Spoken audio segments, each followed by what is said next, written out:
More than 100 people have been killed or are missing following Israeli airstrikes on homes across northern Gaza. Civil defense teams are working to recover those trapped under the rubble. These latest attacks follow a series of strikes across the Strip on Thursday that killed at least 120 Palestinians.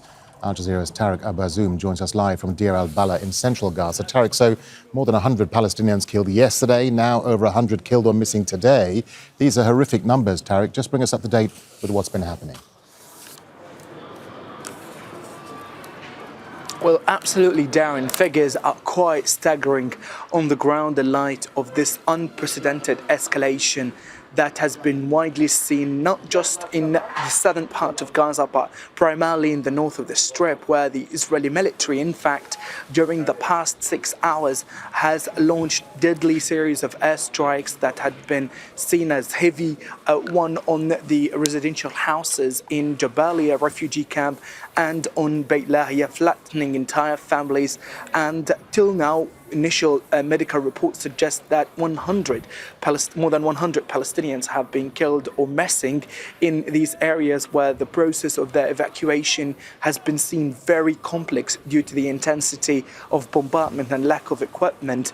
We have heard very horrific stories, Darren, from survivors who have escaped from these attacks, saying that bombardment has not stopped for a moment in northern Gaza, and they're confirming that this kind of bombardment is quite unprecedented and extraordinary in terms of momentum, because they say that Israel is destroying what's left and remains of residential homes in northern Gaza and pushing families to move to the western end of the city, which also have recently received forced evacuation orders. But in the central area, we are witnessing a simultaneous military pressure here, where the Israeli military since dawn today has been pounding the eastern areas of Deir al-Balah city. We have been hearing the sound of the drones, fighter jets, and all kinds of artillery bombardment since the early hours of this morning.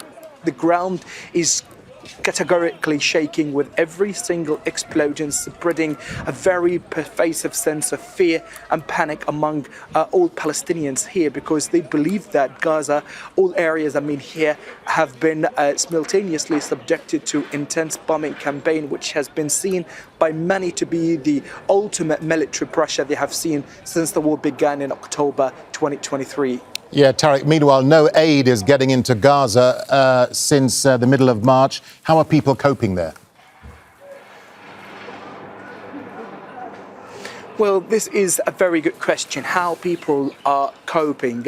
This we can see on the ground that people started to run out of means of survival. In other words, we can say that they completely ran out of all aid that they managed to store over the course of the past few months, and they started recently to rely on community kitchens. Now these community kitchens have started to shut down its services across the Gaza Strip due to the depletion of food stocks, and Gaza's barely functional hospitals have started to run out from essential pharmaceutical warehouses and drugs, where civilians have been struggling in order to get their medication, and many wounded people have sustained their injuries, in a sign that Gaza is experiencing a multi-layered complex humanitarian crisis that has been obviously engineered by the Israeli military by a political will, which is using humanitarian aid as a weapon of war and to get more political concessions from the other conflicting parties. So Gaza right now